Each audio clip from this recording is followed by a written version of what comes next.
welcome to On the Round again with myself, Sean, and myself, Harjeet Kaur. We are senior trainers with Morningstar Community Services. all right. I hope you've enjoyed the first few episodes with us.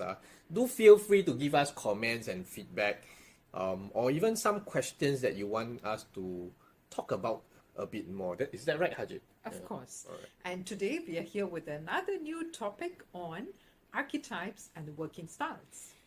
So we'll be focusing on archetypes mainly, and we'll touch a bit about working styles. Am I right? Yep. Okay. Archetypes and how it influences our working styles. Yes, definitely. I think it's very important, and everybody wants to know how they can, communicate with people that work differently, communicate with people with different personality types. Styles, All right, yeah, styles yeah. and types. Yeah. All right. Okay. So let's not keep our audience waiting. And let's dive straight into what are archetypes. Yes, what's archetype? So, do you want to be the first one to start, or should I start first, Haji? Okay. If you are putting the ball in my court, Of I'll course. go with that. So, archetype is that part of the unconscious, instinctive part of a human being which kicks in even before we consciously make a decision or start doing an action. Okay. Wow. Okay. Sounds very deep, Haji. All right. So, what my understanding is, archetypes can be very universal. Yeah. Okay. So it applies to everybody. First of all, and then can apply to different scenarios, not just workplace, but of course we are talking about workplaces a bit more just for today. Right. And it can be a recurring pattern in human beings, I would believe so. Yep. In the All human right. behavior. Yeah. Yep. And it can shape your behavior or another person's behavior, and also it can influence how we think at the same time. All right. So I am beginning to see, what archetypes is, but what are the various archetypes? Wow. Okay. Just before we started this podcast, me and Haji was thinking about, wow, there's so many types of archetypes out there to talk about. So just to let our listeners know, we'll be focusing on just a few because there's way too many. But of course, in your own time and in your own target, you can do more research on it. Right. Right. So we've got some various psychologists who have actually gone into archetypes all the way from Jung to Freud and so many others in the recent times as well. But we will be focusing on 6 main archetypes. And Sean, maybe you can lead into the 6 archetypes that we have. All right, thank you for giving me the chance. All right, so the 6 that we'll be focusing more for today is really the leader, the caregiver, the innovator, Right. the analyzer, the communicator, and lastly, the organizer. Let's go through them one by one. And as we share more details about each archetype, maybe a good idea for you to reflect at the same time and think, what style are you, or what is your archetype? And not to worry, because I was having this talk with Hajit again just now, that we seem to fit into quite a few different ones in these 6 that we are talking about. So Right. it is normal to have a mix of different points that sounds very similar to you in the first place. Right. Yes. And sometimes it could be a combination of one or more of the archetypes, but one could be more dominant Yeah, than the other. you'll see very obviously that you seem to have more of this particular archetype in yourself. Okay, so let's go into the leader, the first archetype. All right, so for the leader itself, and please fill me in if I miss out anything, Hajit. So it seems to be a more confident, a more decisive, and very good in taking charge of things happening around them. Am I right to say, Hajit? Absolutely. All right, and of course we want to talk about the strengths and potential pitfalls of this leader itself. So it could be they are great at motivating other people. All right. Okay. They are good at setting directions, where to go, what to do, and of course sometimes making the tough decisions itself. Okay, decisions that might involve some negative repercussions. I think they are really good at that. All right, And the challenges that come along the way. definitely, I think right? so. Yeah. Okay. So, what could be the possible pitfall for it is sometimes the leader can be seen as very dominating and can be sometimes not so flexible at the same time. All right. Yeah, and I like the way you have covered the characteristics, the strengths, and the pitfalls, because that gives us a picture that it's not one archetype which is better than the other. Each one has its own strengths as well as pitfalls. Agreed. So to explain that better, maybe you could give us an example. Let me share something that comes to my mind straight into the mind. Wow. The name that comes to my mind is Steve Jobs. Okay. Wow. Okay. Right? The Apple Steve Jobs. He was known to be a visionary leader. He could take charge, he could innovate, and he could make his whole team move in order to achieve, whether it's a new design, a new model of, any of the products that he was preparing. Okay. So does it? I mean, he definitely could help give the organization or the company a better direction. But I'm pretty sure that some of the decisions being made were not something that the employees like. Am I right to say that? We've heard stories about his style of leadership. Yes. Yeah. So we are not here to comment how he is a leader, but definitely this is one person that has the archetype of the leader. Am I right to say? Right. Just to give you an idea, so you can associate this archetype with the person, and it just gives you a just give picture. you a visual. You could go read up more about Steve Jobs, and yes, then you can identify whether it's really those points that we mentioned. Is it him or not in the first place? Or think of someone working in your workplace. Okay, but then again, I must remind, if you are able to tell what archetype that person is, you don't have to go and confront the person about it. All right.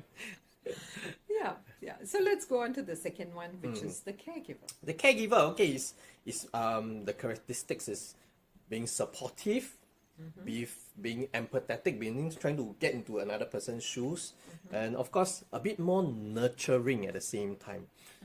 So what are the strengths? Strengths is they are great in building personal relationships, interpersonal relationships, and they provide good emotional support.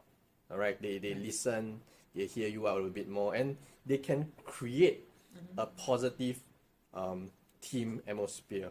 All right, but of course there are again potential pitfalls for this. Right. They may struggle with being able to set boundaries, or even prioritizing their own needs at the same time.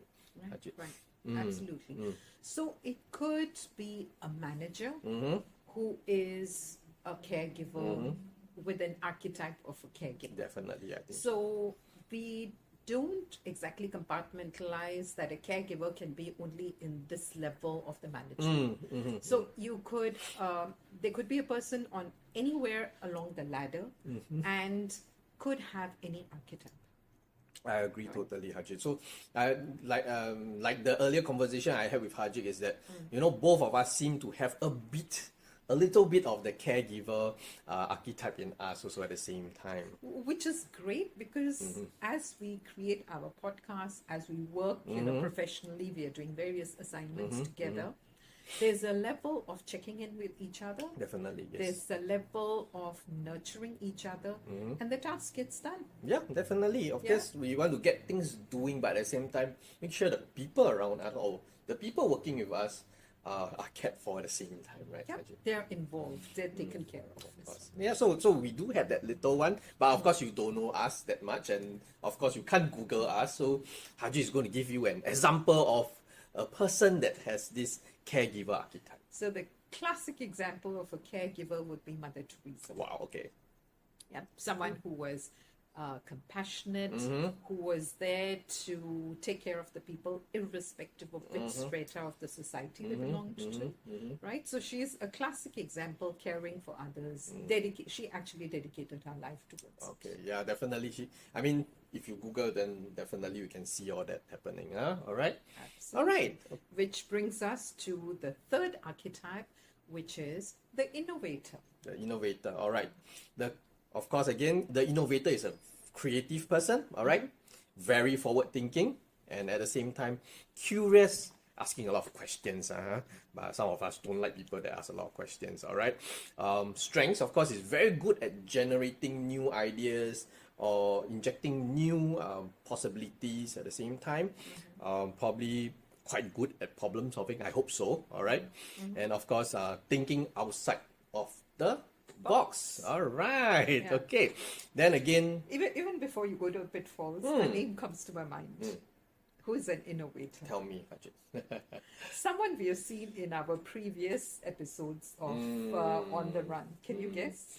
Let me guess. I'm not too sure. It is the one on the other side of the camera while the recording is going on right now. Okay, it's definitely our colleague Wish. So if those people who wonder who Wish is, go and watch. I'm not going to tell you which episode, so I make sure that you all watch every episode of our podcast itself. All right? Yeah, she is an innovator. Definitely. In fact, she was one of our team that came up with the idea of Let's go into doing it. go into the Let's do podcast. this. Let's start with the Yeah. podcast. So she's the one that pushes us a bit more, and of course get things done a bit more. All right. Yeah. All right. So then again, want to highlight this to her. What are the pitfalls? Can sometimes she does seem a bit impractical. Okay, not personally, but for the innovator itself, and might struggle with being able to follow through at times. Right? And I guess that is a part of innovation. Yeah, I because think so. innovation is also about coming up with various ideas, and then so an innovator could actually go into with a combination of being an analyzer. So something, if it is coupled together, becomes a little more wholesome. Yes, okay. So that's why there's definitely a mix of different archetypes in every person itself. Right. All right. And so that was the innovator. Yeah, but wait, Hajit, you forgot to give us an example of an Oh, innovator. example. Okay, I've got all my examples Yeah, ready. definitely. So the example in current times would be Elon Musk. Elon Musk, okay. With the one who came up with groundbreaking ideas and brought Tesla to us. You know, very recently, I'm not exactly into cars. So very recently, I came across a friend who owns a Tesla. Okay. And so we were going out together and I wanted to sit in the car. Guess what? I didn't even know how to open the car door. It is so interesting. So I'm not publicizing for any organization. But then or any if we are company. if we are publicizing for this Tesla, you could sponsor us a bit more. Yes, Tesla for us. It is innovative. Go and see how you even open a Yeah, door. they are very different in how they design their cars. Absolutely. I thought opening a car door is as simple as when you sit in a taxi, you don't even think about it. You open the car door. Yep. But Tesla is different. Yeah, it's different. So you can see the innovative part of it. Huh? Exactly. All right. So what's the next one then, Hajit? So we go on to the fourth archetype, which is the analyzer. Okay, the character of an analyzer is a very logical person, which sounds like every other person. But sometimes, of course, not all of us are logical. Right. Okay. Very detailed orientated. So we look at the little minute small things. At the same time, there's a method in this craziness. So okay. Then what are the strengths? Being able to analyze data really well. Yep. Okay, that's the important thing. Able to plan strategies. Okay. And of course, they try to stick to the accuracy of those details. Very important. All right. Potential pitfalls. Sometimes it might be slow for them to take action because they take a lot of time to analyze to the point that some people will think, are they over analyzing or not? Right. There are both advantages and disadvantages Definitely. to each one. So when I think of an analyzer, somehow for me, it seems to be on the side where a lot of time is being taken to make a decision. But if you look at it on the flip side, it is really important in Definitely. certain professions. For example, if you're into data analysis, if you're into market analysis, these are the skills which are very valued, right? And to make sure that we don't miss out on anything, I think they are definitely a group of important people that make sure that we make lesser mistakes, I guess. Yeah. So definitely good example to have such a person around you at times. All right. Yeah. although it might sound painful. Yeah.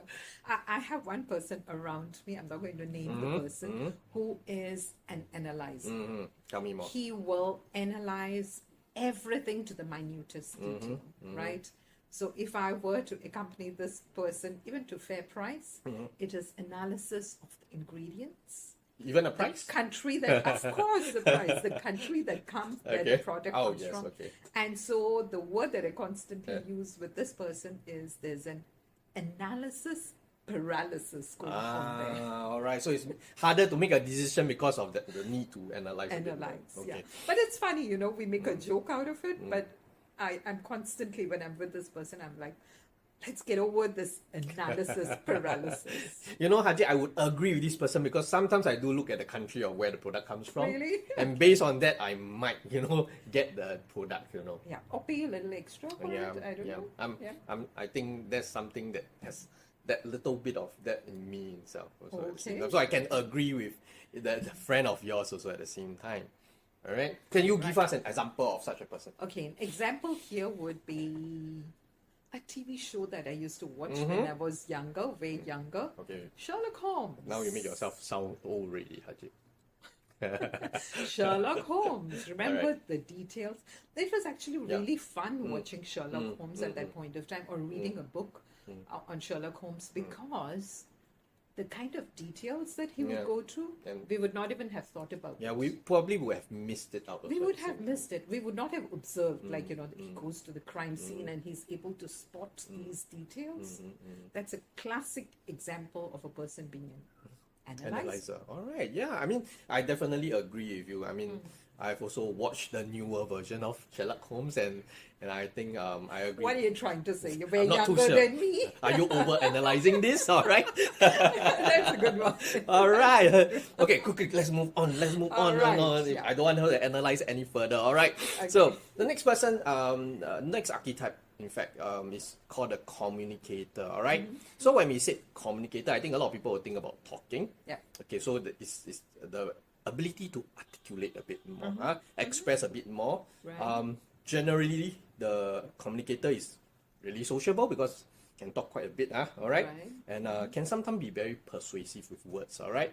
Or in action, even in the first place. Can I ask you a question? I know some people who are not very social, but are great communicators. I mean, that could be also considered as a communicator, one of the traits of communicator. Might not be the biggest, but they definitely can, articulate what they need to articulate. So it can be a mix of communicator with probably a leader at the same time, because then they can get things moving. Right. All right, a communicator and an analyzer could be at the same time. Yeah, so I mean, it's okay, I think, Hajit. That's, Absolutely. yeah. Absolutely. Okay, so what are the strengths, Hajit? So strengths is really great at conveying ideas, all right? So they can communicate their ideas. Sometimes good at negotiating, all right? And of course, being able to get everybody to collaborate a bit more. What do you think, Hajit? That's great because, within our work spaces as well, I've noticed the same idea could be presented by A and B. And the way B puts it forward, because B could be a great communicator, can make a different impact. Definitely, Hajit. And the buy-in could be a lot more. This is true for a communicator. I think with a communicator, like you mentioned, there's a bit more buy-in because they can get everybody to do the same thing. Another person that has lesser communicator skills, Right. and the willingness to join us for those programs that needs to be done, I think is higher, at the same time. Right. Right. And if you don't fall in that category, what you could do, what you could do is look at what the communicator has. What is the style? What are some things that you can incorporate in your putting forward maybe a project idea?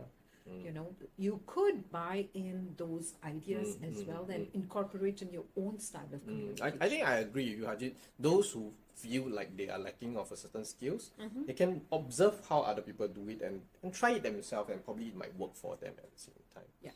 So most times we belong to a particular archetype, But over a period of time, you could also develop other skills, other styles to complement with your original archetype. I think a lot of these archetypes are really part of your personality, at the same time related to the experiences that you have gone through. Right. So it might shape you in that way. But of course, with the communicator, sounds like everything good. But there are also still possible pitfalls. So the communicator might focus too much about talking because that's what they're good at, you know. And then sometimes not enough listening. Right. Imagine if a communicator calls for a meeting.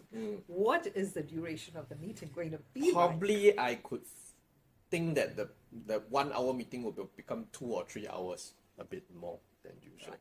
But there are, of course, communicators who are able to keep the focus and get through with the topic or the assignment or whatever the agenda for the meeting. So I think me and Hajit has been mentioning is that it's good to have a healthy mix of different archetypes. Okay, right. So then then you can negate that possible pitfall at the same time.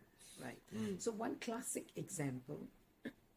Clear yourself. Say it. Okay, I'm going to come here as a caregiver. Clear your throat a bit. And I'm going to communicate. Okay, all right. So one classic example of a communicator would be Oprah Winfrey. Right? So when I started watching, when I first came across her shows, it was like, oh, there's a lot of talking going on. But as I paid attention and focused to the topics that she was speaking on, and she would involve the other people to speak on, it did make a lot of sense. And she has grown and, stood out because of her communication skills. Okay, yeah. I mean, we also have to be good communicators at the first place because we are trainers. We have to talk a lot, right? So, I mean, it's definitely something important, I feel, right, Hajit? Right. But that's a real good example. Okay, we head to the last The one. very last one, brief in. Which is the organizer. Organizer. Okay, share with us. Yeah, the organizer. What are the characters of it? So it's usually the organizer is a bit more structured. I would say a bit more reliable, hopefully, all right? And efficient, I would believe so. So it sounds very similar to the analyzer, which is what we mentioned also. All right? Then, of course, there are strengths. So what is the difference between an analyzer and an organizer? I want to test Hajit. What do you think is the difference? Okay, let me put that into an example. Okay, supposing... Okay, I'm going to a little bit of an extreme. No problem. Go ahead. Supposing we've got a lot of desserts on a table. Wow, okay. And the reason I'm talking about desserts is I just attended a racial harmony celebration yesterday, and the table was full of a lot of goodies. Was it another program by Morningstar? It was. It was done specially by Aspire Junior. Oh, I see. It's Okay. a beautiful program held very thoughtfully for the seniors, for the children at Aspire, and for their parents. Hopefully next time we can get some of the facilitators or mentors from Aspire to join us so they can tell us more about what's going on there. That's a great idea. Okay, coming back to the desserts. Yeah, she's pulling me back. Supposing we've got a table full of desserts. An organizer will very possibly categorize it as maybe desserts which are made out of chocolate. Okay. Desserts which are probably baked and which are fried. Something just... Sounds like it's maintaining a certain order, right? Yeah. Whereas an analyzer would go into, oh my goodness, this chocolate fudge has how many calories in that just kills it for me, Hajil. I can't do... No. I just want to eat it and know what's Or there. maybe analyze, the shelf life of this product is this much. Yes. This should go into the fridge, refrigerator, or this can be kept outdoors. Strangely, when you're talking about that, I'm thinking about somebody that actually looks at the expiry dates of everything that we have in our office. Yes. Really? Yes, we have that one person. Let's not name people, but we have that one person, all right? All right. And similarly, when we think, our audiences think about people in their circle, they'll probably definitely be able to identify people who are leaders, organizers, analyzers, communicators, and so on. Definitely. So it's really about there's always a mix lah. It's okay not to be able to recognize truly what you are, but at least you know what are the things you are doing according to the different archetypes. Right. Of course, I want to mention the strengths again. So strengths are really excellent in managing the projects, whichever projects they have. Right. We got carried away to Yeah, chocolates. definitely. Chocolates once again. So I have to pull Harjit back from all the food, which I could be distracted at the same time. Sorry. At the same time, organizers are very good with deadlines, which I don't think I'm a good organizer, but I'm trying to pull it back, with the deadlines and all. And of course, like I mentioned earlier, maintaining the order of certain things. Right. Possible pitfalls, definitely will sound very rigid. The person sounds really stubborn, and of course could be resistant to possible changes. Right. I have a perfect example for an organizer. Please do, Harjit. And that is Marie Kondo. Right, the ones that are doing the house packing thingy. Yes. All Oh my right. goodness, that is to one extreme. But it looks so beautiful and organized once it's done. Yeah. It could be anything. It could be the way she folds the t-shirts. It could be the way, the kitchen is organized. The shelves are organized with, whatever daily need things that we have. Yep. Perfect example of But Harjit, organized. I want to take note that for her, after she had kids, it's different already. So you can really go and look up on it that she has been interviewed that after she has kids, she's no longer that organized anymore. So it shows that things can change. Evolve, things evolve based on the life circumstances. Yeah, depending on and what is happening environments. around her, like you mentioned a bit more. So now that we've mentioned the 6 archetypes, for the sake of our audience, if they're still trying to figure out where do I stand, what is my archetype, what is my style, where can they go? I think before we go into that is that what we can actually reflect on ourselves a bit more. See which are the points that was mentioned here that we fall into a bit more. What do you think, Harjit? Sure. Yeah, so reflection is definitely a good way to identify. Okay. The other thing is, of course, hearing feedback from people around you. Am I right to say that? I mean, people often definitely tell you, you sound like this type of person, you sound like that type of person.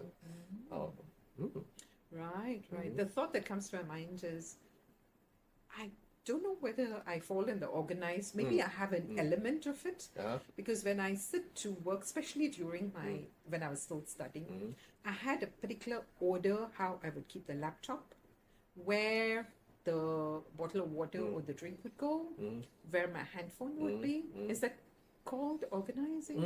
I'm not too sure. So sometimes, of course, with the reflection, the feedback, then we can look for assessments.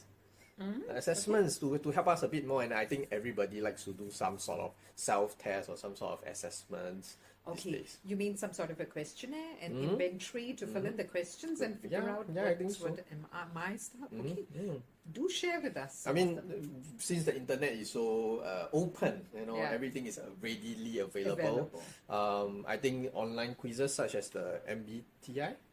It's a paid quiz, am I right? I'm not too sure. I haven't tried it before. I think it is paid. I mean, I think there are always free ones out there, but if you want a more thorough one, definitely is.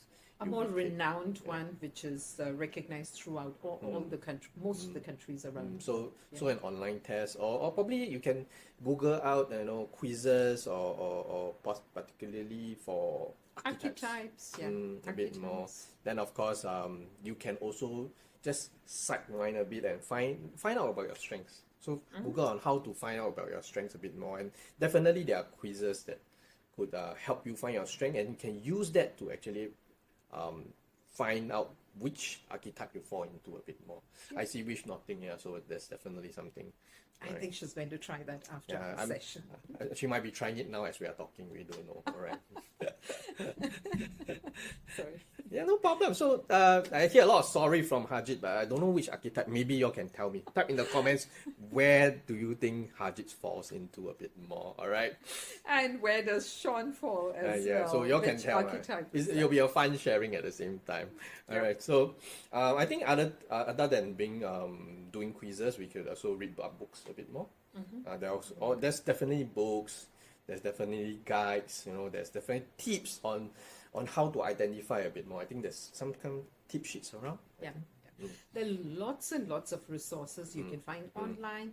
You could also look at the library. You can look at, the ebooks that are available. Yeah. And I think you can also seek out professionals Yeah, of course, to of help you course. identify that way. Definitely not us, because we are not trained to identify archetypes. We know a bit about them, but we are not trained in that manner. So you probably want to find a consultant that is certified to do all this for you. All right. Okay, so as we talk about various archetypes, we've gone into detail of all the 6 archetypes. Now, the question that maybe the audience would be thinking is, how does that affect my working style? I would feel it. There's many examples to do it. Working style, or how does it affect the workplace itself at the same time. Sure. Definitely, if you are able to identify, then you will be able to understand how you do certain things, or why do you fall into certain pitfalls that we identified earlier at the same time. Right. Of course, then it also tells you how you would approach a task, or approach a colleague, or even how you interact with your colleagues at the same time. And of course, the way you manage your time during work also. Right. I'm thinking about the other side of the fence, which is, so you were talking about an individual. The thought that comes to my mind is a manager. So if one is a manager, supervisor, you're heading a team, knowing about archetypes can be very helpful in having a balanced team. Like, know who to give the work to? Exactly. Something on those terms. But because the tendency of most people is, I am this type, for example, an analyzer. So I feel anyone else who is able to analyze has great skills. But when we look at a team, it will be great to have a team where the team members have different skills and we are able to complement each other. So that'll create a balanced team. So they could be a leader, an analyzer, an organizer, communicator. What were the others? Right? And innovator. And which is the one which is left? A caregiver. So that makes the team more wholesome. You can't give up. I'm going to become the caregiver. You can't give up now, Haji. Thank you. We must struggle on, Thank you.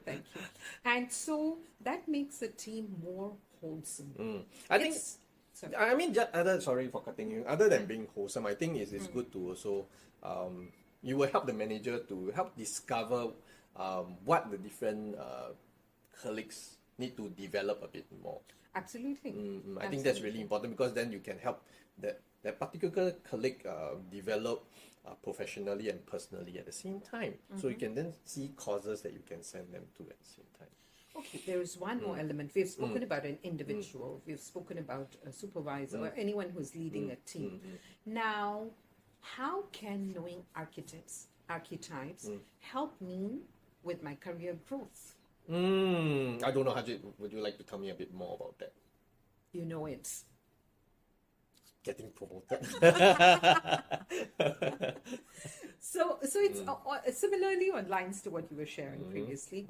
If we know our archetype, we can align our strengths with the requirements of the particular job. If we know our archetypes, we'll also be very well aware of what we need to develop. So if a particular task, a particular role requires certain skills which are lower on your, skill sets, lower in the level on your skill set, that is where you can build more of it. So it's something that we have to work on a bit more. Okay. Yeah, work on a little more. Sometimes it could also be if you're applying for an interview. Knowing your archetype can give you some sort of a guideline as to which area would work better for you. This would probably be a little more true for someone who is just getting into the career force. More of like your career choices? Yeah, the career choices. Okay. It could even be within, like we are the social service sector, right? Within the social service sector, the requirement of someone who is in charge of comms, someone who is in charge of, for example, administration or finance or programs or, casework, for I would example. like to think bigger. Someone who's in charge of the whole organization. Absolutely, absolutely. So that is where knowing where you're good at, knowing your strengths, knowing where the areas that you need to work on, that could help in one's career growth. Yeah, definitely. I mean, then you will know if I want to get into a certain position or a certain service or department, then Right. there are things that I need to work on a bit more to get there.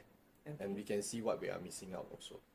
Okay. Any last questions before we wrap up?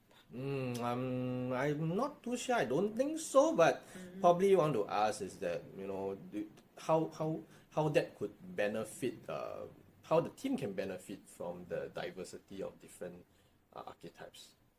That like there's so many, how do we get them to cooperate a bit more? What do you think? It's just probably the time of the day where I'm getting a lot of examples, at this point of time. I can think of my hand, anyone's hand, and how we've got 5 fingers. They're all different. They're all shapes and sizes, right? But we need all of them to get to do things. Yeah, I think all the fingers are useful, no matter how different they look. Yeah, each one has a function. Whichever position they are in. Yeah, All yeah. right. So knowing archetypes will help in consolidating the team, getting the team together to do a particular task. Probably a bit to help it iron out the rough edges sometimes, because you start to understand why that person functions in that way, why the person talks in that way at the same time, and then we realize, oh, that person falls into that particular archetype. It's not that the person is stubborn, it's not the person is being difficult, it's more of like that's how the person functions. Right.